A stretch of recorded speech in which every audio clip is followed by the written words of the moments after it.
ሙዬ እዚህ ቤት ግራ በዛሽ ምን ነው? በምክንያት ነው።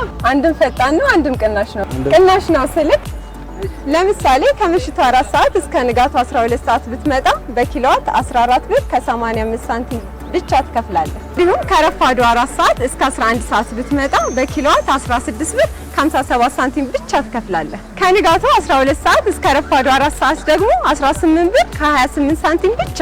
አገልግሎቱ 24 ሰዓት ክፍትና ከሰው ንክኪ ደግሞ የጸዳ ነው።